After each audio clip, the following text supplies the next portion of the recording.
All right. So, for those unaware, my name's Sam. Right? Lifter, 5 years deep. Uh, have yet to compete, but it's on the agenda. In my mind, if you've got as much time as you want to prepare, then you may as well look fucking crazy first before you show off. Right? So that's just my mentality about that. But today, I'm gonna take you through this classic chest day. Headed over to a Metro Fitness, so decently hardcore, heavy weights. I've kind of been, I, mm, I haven't really been doing dumbbell bench for a while. Uh, this is the only gym near me that has really good or really heavy dumbbells, but I don't know. I don't love the benches, so I usually just end up sticking to Smith or barbell bench to start, right? So that's basically going to be the first movement, some kind of heavy pressing. That's sort of how I do all sorts of, or not all sorts, but that's pretty much just how I usually start my chest day, right? I'll take a little while to warm up first, but it just doesn't really make sense to me to start off chest with like, pec deck or cable flies. Just because then when I move on to bench afterwards, or some kind of heavy pressing, uh, I think that there's benefit to actually pushing as much weight as you can, for a reasonable amount of reps. I'm not talking about triples or doubles, definitely not singles, right? For me, I pretty much call it at about 8 reps. Like, let's say I load up, I don't know, however much weight on like incline Smith machine or something, and I accidentally load up a little bit too much weight, and I only do like 6 reps. I'll just get up, do a drop set, because I mean, it's not like it won't be an effective set, but I don't know. For heavy things, or for heavy sets, I don't want to go below 8 in a muscle building context. So, the gym's about 20 minutes away, so I'm not going to drink my pre at the gym, right? It's going to take a while to actually get digested and start, actually being effective, right? It's not like you drink your pre-workout and you're immediately wired. So, before I got in the car, I ended up doing a scoop of Hostility and Bloodshot. I forget the flavors. Ah, shit, I think it was kiwi strawberry for the Bloodshot, and peach burst. Either way, they're all fruity, so it mixes together fine. But that'll probably take, I don't know, at least 10 to 15 minutes to actually start doing something in my system. If you take a pre with beta alanine, right, that's where you kind of get that itchy sensation. You're not feeling that as soon as you drink it, right? It takes fucking time. So, by the time I actually get to the gym, start doing my warm up sets, that pre should be flowing through me like fucking, well, like fucking pre. And then I can get right into some heavy weight while being stimulated with some caffeine. All the nitric oxide floating around too. So, nothing else to really talk about. Let's just get in there and slam some fucking weight. Haven't done any work yet. Pre-chest, I don't want to just jump straight into, bench. My shoulder's going to be stiff, and my whole just sort of system of pressing isn't warmed up yet, right? Like, bench press is primarily working your chest, but you're going to get a ton of tricep activation as well, right? So, wouldn't it make sense to warm up the muscles that you're going to be using for your heavy lifts? Plus, then if you do a little bit of a warm up, if you feel a bit of a tweak or something, right, you can kind of maybe catch it early before you load up a bunch of weight and fuck yourself up. So pre-bench, well, really pre-chest, but the first movement's pretty much always a bench or some kind of press, right? I always just grab a cable and let's sit here for maybe 10 minutes or something, right? So I'll do a couple of single arm push downs, get a little bit of activation of the triceps. For me, sometimes it feels good to get a little bit of forearm activation too, just because I'm going to be gripping the bar however hard. Do a little bit of like rows or whatnot. Like really nothing fancy here. I'm just kind of getting my whole torso area warmed up before I actually move on to my legit warm-up sets on the oh my goodness, on you know, whatever I end up deciding to do for the first set of pressing, right? Which honestly still haven't even decided. Maybe Smith, maybe barbell. Let me finish warming up first, and then we'll get started. Oh wait, no, holy shit. Go to fucking shoulder warm up too. I swear, like, if you fucking hurt your shoulder, or if you don't want to hurt your shoulder, fucking doing some of these little, I don't know what you'd call it. You get what I'm saying. Everybody knows this fucking movement. I swear, this just bulletproofs my shoulders, right? If you've got a crunchy rotator cuff when you bench, if you chill out on benching for a couple of weeks and you just spam these every couple of days, I'm not going to say it's going to cure you, but it's always helped me when that's happened. So let's move on to whatever this first movement's going to be. All right, looks like normal Smith machine caught my attention. So I always start off in just, you know, plate increments. So I'll do a couple of reps with one plate, just make sure everything feels good. Then jump up to 2 and then 3 and see what I want to do for the top set.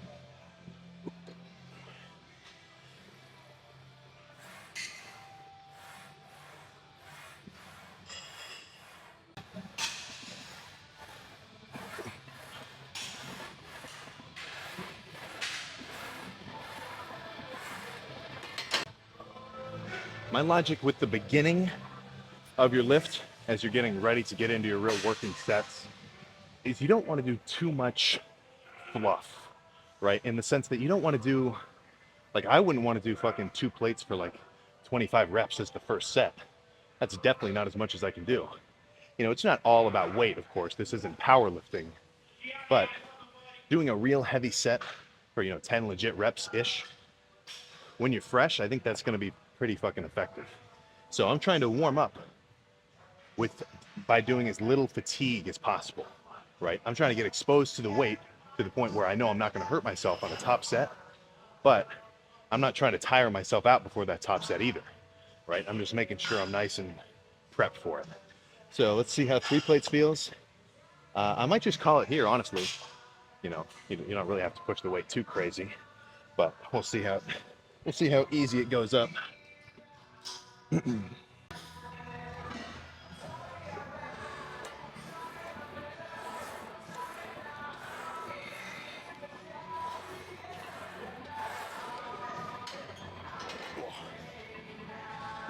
Yeah, 3 plates at a 25, that'll be good.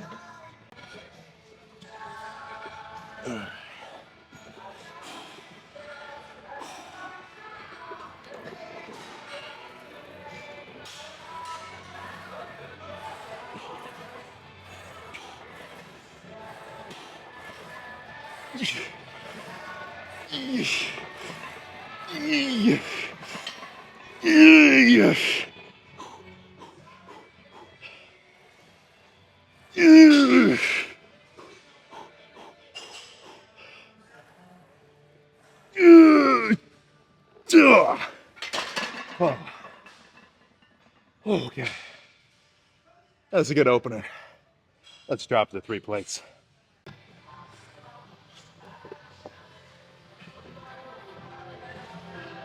There we go. Bench was slightly off axis. So I really don't know. Well, I definitely don't think I could get well, this isn't 365, it's a Smith machine. But for simplicity's sake, let's just say it is. I don't think I'd be able to get that for a 10 for the next set. Honestly, probably closer to 7. So I'm dropping to 3 plates to maintain, you know, my ideal rep range. You know, probably 8-ish to, well, for the heavy sets, honestly, I like 8 to 12, right? As the lift goes on and, like, you know, when I move on to some pec flies or something, depending on the set, I mean, I don't mind doing 30 reps of pec flies when I'm really just trying to fucking get a crazy pump.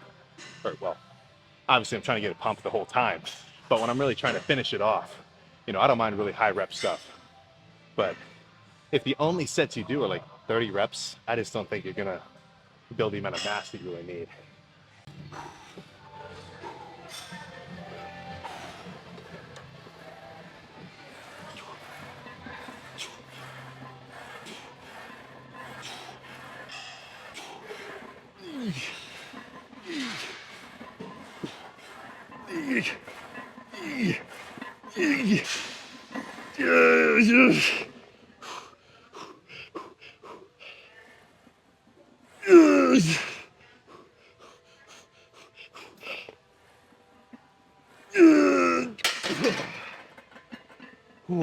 Fuck.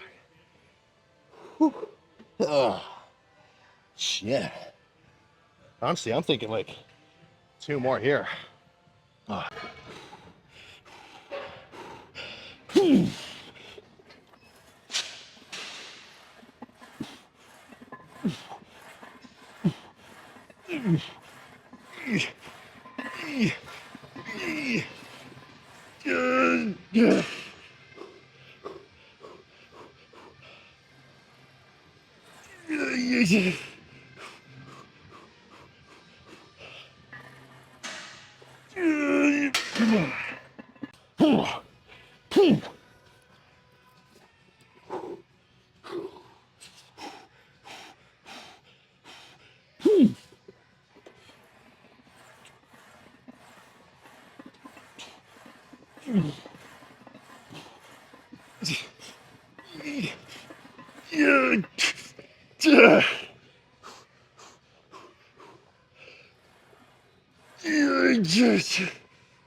Oh, oh my god.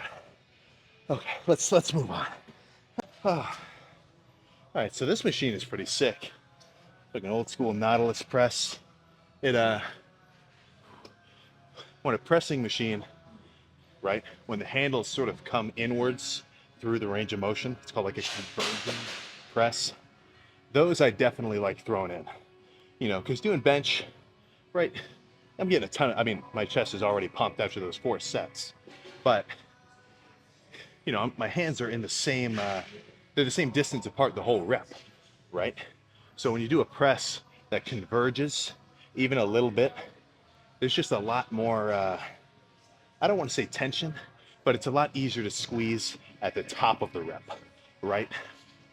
Like typically on bench or whatever, usually the resting point is when you're at the top, right? That's when most of the tension's off your chest. You know, you saw those last few sets, right? I'm breathing heavy, I get to the top. Last few reps, I take a second. Right? But on a machine like this, there's not really rest at the top because you almost start squeezing your pec harder and harder as you get further up in the range of motion. So this won't be so much of a heavy throw the weight around set like those Smith machine sets were. This is going to be a bit slower, controlled, and I'm really fucking squeezing. So let's throw at least 1 set here around. I do want to move on to a different machine, but somebody's on it. And I'm not just going to wait around and lose my pump. Right, I'll move on to something else that I know I'm going to like. So let's fucking hit it.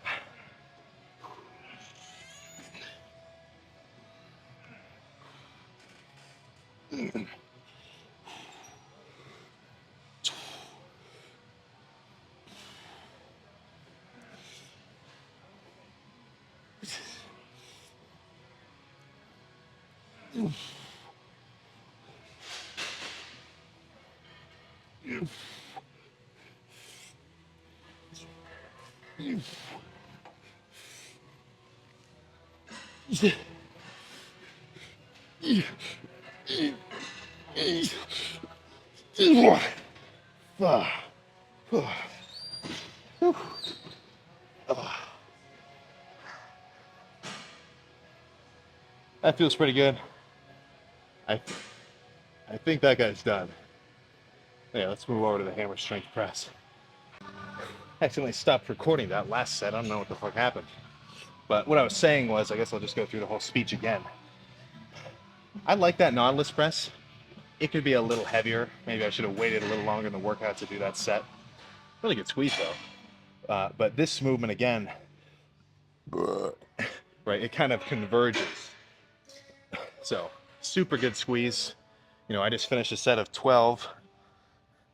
Actually, I don't fucking remember how many reps it was, but let's just do another one.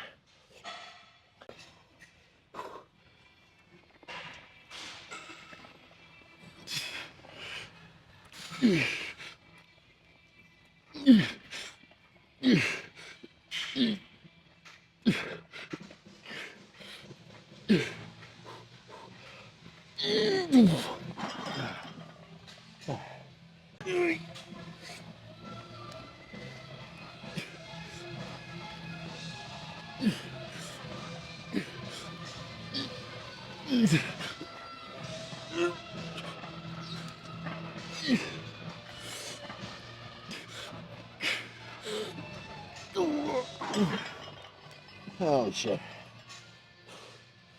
Okay. That's enough here. Let's I don't know what I want to do next.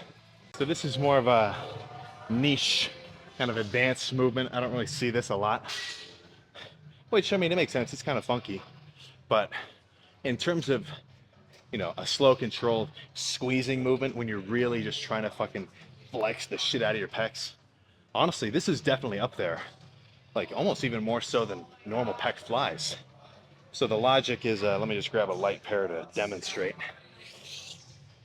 This makes a little bit more sense when you wear like a stringer because you can actually see the pecs firing. But, oh, I guess the shirt. So the logic would be you pick up a pair of dumbbells, whatever weight you can handle. I'll probably do the 40s here. You kind of hang them in front of your torso on your quads, and one at a time, you pull it across your body, right, kind of towards your elbow, just by flexing your pecs, right? So it's almost like, you know, it's almost like doing cable flies in a downward motion like this, but the fact that you're pulling the weight upwards a little bit, you're gonna pretty much, honestly, just flex your whole fucking pec. Like when I do these, I really try to focus on feeling this upper inner corner of my chest flex. So honestly, I'll just do the one set here, but you know, 10 reps in, this shit's gonna be burning like nothing else. So towards the end of your lift on chest, I would definitely recommend at least maybe trying this. You know, if you think your chest days have been a little stale, I would not want to start a lift with this, right? This is not a movement where you're seriously loading your pec fibers with a ton of tension and breaking them down. This is more so just really good squeeze, get a little extra pump going.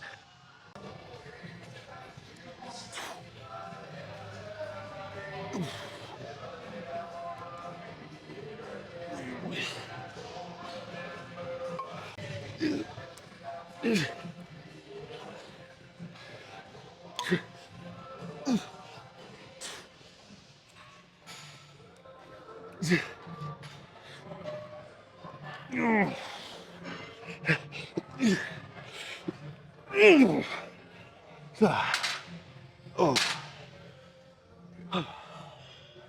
yeah.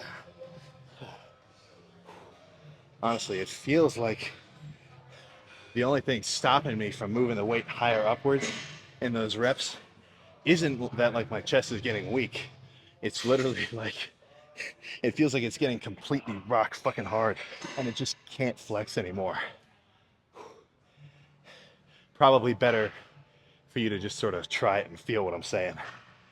Might make a little more sense. Pec flies, I mean, nothing complicated. Honestly, what have I done this lift so far that is complicated? No drop sets, you know, no supersets, no nothing. Just reasonably heavy weight and a little bit of intensity and hype. So 2 more sets. I know for this set, I'm just gonna do, you know, normal reps, burnout. I'm not trying to go insanely heavy. For the first couple, I'll try to pause it at the top a little bit. But as the set progresses, right, you know, I'm not gonna say that I reach failure just because I can't touch my hands together anymore, right? I still have a ton of energy left in the tank, right? So, you know, obviously you're gonna want to be able to do a reasonably good range of motion, right? That's pretty fucking basic knowledge. But, you know, for the last 10 reps of the set, you know, I don't mind fucking just barely even moving it from back here, right? As long as I'm legitimately burning out. So let's throw this around.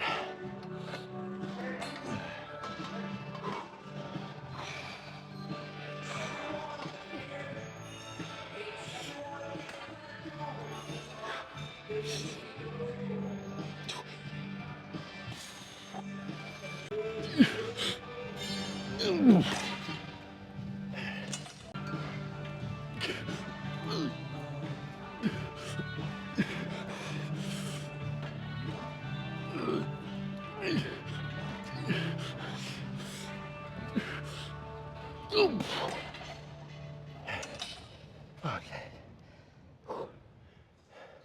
So that's it. Let's go check the pump, dude. Do I expect a freaky pump right now? No. No, because if you expect something, that means it's not a complete 100% chance, right? It's sort of up in the air. I know that I'm fucking pumped, right? And it didn't take any fucking special logic or training techniques. You know, all it was a bunch of fucking hard sets. You know, pretty much my logic in terms of volume, let's just get this out of the way. For a single muscle group on a single lift, I wouldn't want to do more than like 12 sets. So you saw me, I just did 11.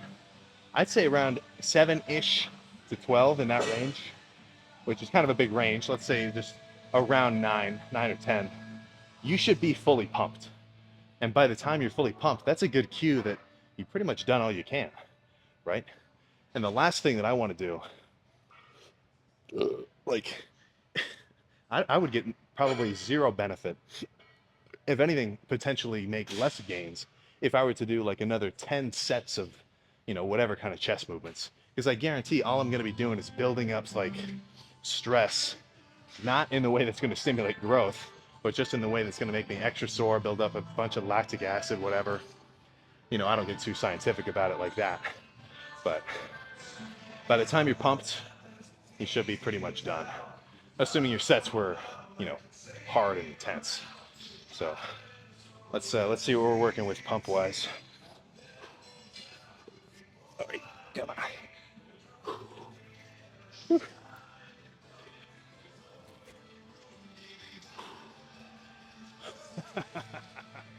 Oh yeah, there she is. So, as I'm sure you've noticed, there was zero flat pressing, right? And certainly no decline pressing.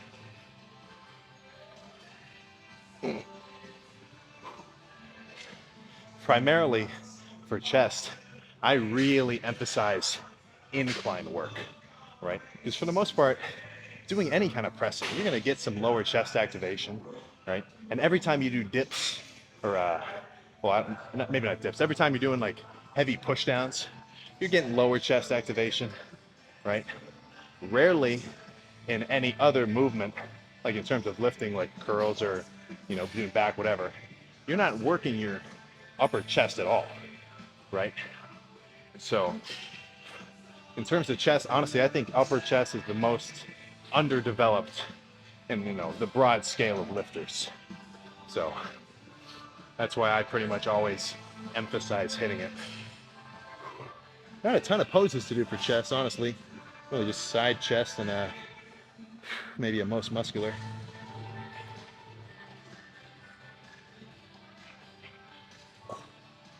Whew.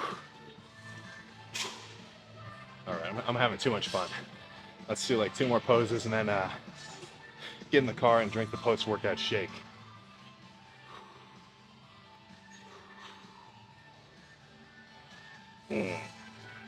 Oh.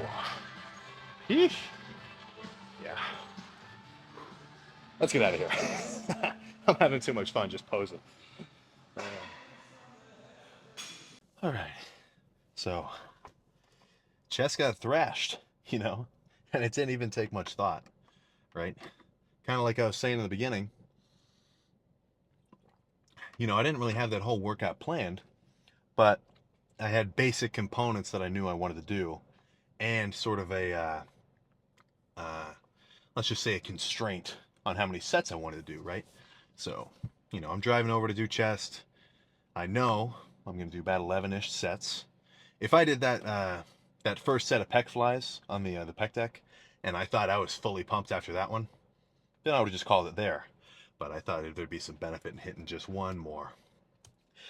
But I knew I wanted to start off with some heavy pressing, and then, you know, once I was a bit more fatigued, move on to more, you know, squeezing, flexing-based movements, right? Like that hammer strength press, those, you know, in front of body dumbbell flies.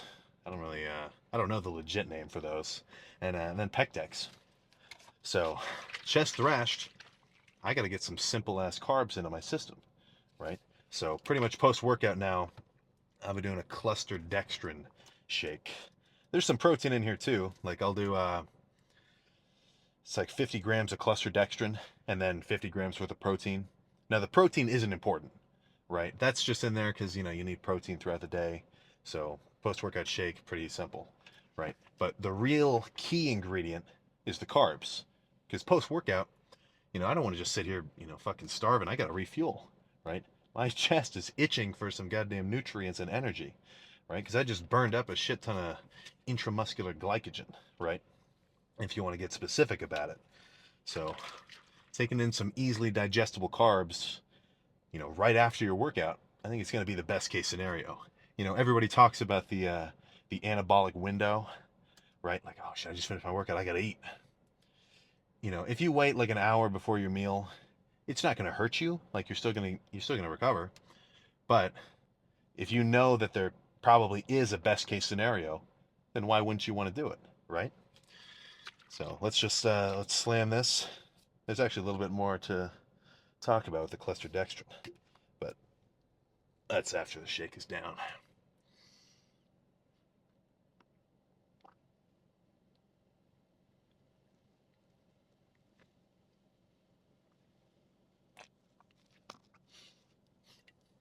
Oh.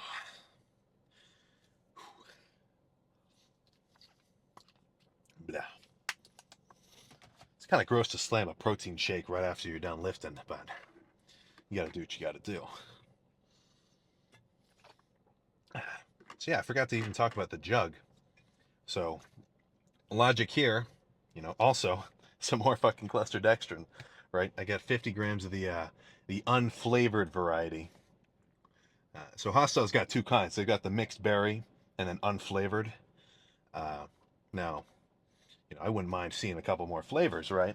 But you know, until then, you can. What I've been doing is I'll add the unflavored cluster dextrin and then throw a scoop of silonine in there. So this is 50 grams of the unflavored and then a scoop of the blueberry lemonade. Super good. You know, in a bulking context, I definitely think it's going to be beneficial to you know, do some intra-workout carbs, right? Just to make sure you're nice and fully energized. But, you know, in a couple of weeks, once I start dieting, I'll probably trim down the amounts that I'm doing in like the post-workout shake and in the jug, right? Because when you're dieting, you know, you don't want to be drinking your calories because that's not very satiating, right? I would rather do a post-workout shake with just, you know, 25 grams of the cluster dextrin, and then when I get home, that means I can have another 25 grams worth of I don't know, rice or, you know, potatoes or whatever other one, whatever kind of carb I want, you know. Like we'll get into. Let me do this last little bit about dieting, and we'll go back to the lift. All right, if you've got let's say, you know, 200 carbs in your diet, you're trying to trim down, or even less than that, you definitely don't want to be drinking half of that, right? You would much rather have like some you know, some actual food. So other than that, oh wait, yeah, what am I'm fucking forgetting. Uh, we get there's a so I've got a code SAM CDX, right? So you throw 2 tubs of the cluster dextrin, either flavored or the mixed berry, doesn't matter which one, as long as there's 2 in the cart. And SAM CDX, buy one get one free. So in terms of post-workout carbs, I mean, just honestly pretty hard to beat. So I was a little bit I don't want to say nervous, but let's say cautious, because about a week ago ish, I kind of tweaked my chest just a touch. I'm not sure what set it was. I think it was a hammer strength press. I was because when you do that machine, you really start super deep, and then you sort of, you know, put it into your starting position.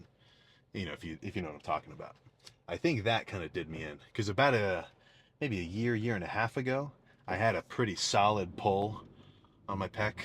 Not like tendon wise where I was really fucked, right? But you know, I had about a month off of chest. So, you Every so often, if you're going hard, right, it's not going to be unheard of to, pull a little something, get a little tweak, minor tear, stuff like that. Obviously, if you're training smart, you're never going to have anything serious. But if you're training pretty hard, it's, I don't want to say it's like just part of the game, but, it's not unheard of. But the last thing you want to do is keep re-injuring it and keep like flaring it up, because then you're never gonna fucking recover, right? Like I was talking about in the beginning with those rotator cuff warm-ups for my shoulders.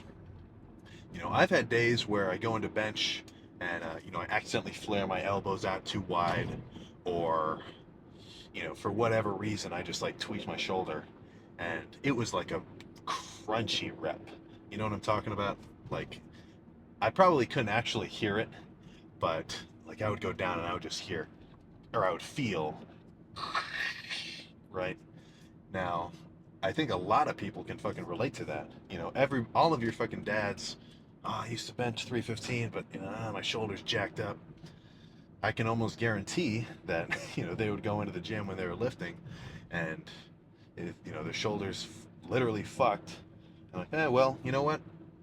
Let's just bench through it, right? I fucking hate seeing this. I've seen guys go to the gym, or, well, depending on the gym, I sort of go back and forth from here to school. But I'll see the same guy every fucking week. I'm pretty personable. I'll go up and talk to everybody. And I'm like, hey man, how's your shoulder doing? Dude, my shoulder is not good. Dude, it fucking hurts every time I bench. And I'm watching the guy load plates up onto bench. What? What the hell are you doing? Right? It just doesn't make sense to me. So, in the specific case of if your rotator cuff is kind of screwed up, right? Just lay off. Don't do anything that hurts it, right? And I swear, just fucking grabbing the cable, shoulder height, lightweight, doing these rotations, it's been a fucking lifesaver for me. And then doing that in the warm up, I haven't tweaked my shoulders for a pretty good while. But same for any muscle group, right? Like if you let's say you're squatting extra heavy and you feel a little something in your knee, or maybe your hip or your adductor, shit like that, it's always going to be best practice where, like, if you're not legitimately injured, right? Like if you're not, I got to go to the hospital right now, hurt, and you're just kind of tweaked, do not do anything that hurts it until it's reasonably recovered, right? Like the last thing you want to do is just keep perpetuating your tweak, because then you're never going to build a big chest if every time you go into bench it fucking hurts you. And I feel like this is pretty common knowledge. So enough of that little injury rant. Chest pumped, dextrin drank. I feel pretty fucking good. The last thing I want to do is leave the gym and think to myself, oh man, that was kind of a shitty lift. Even if I'm like sick or tired or whatever else, as long as you go hard, you should be able to leave the gym feeling pretty good. So, expect to see a variety of videos on here from me. I'll get into some more diet. Holy shit, this guy's trying to cut me off. Grocery haul, shit like that. Cardio, dieting tips. I mean, there's all sorts of shit that goes into bodybuilding, right? Definitely more so than anybody can explain in just one video. So, expect to see a variety of both training, dieting, perhaps even some motivation. But, until then, make sure you get some badass lifts in, go hard. If you've seen some of my videos before, you know that if you're not doing your cardio, me and you have a problem. We'll get into that some of the time. So, I'm going to go home, eat some food, go to bed early. I got cardio in the morning, and hopefully you do too. So I will see you next time.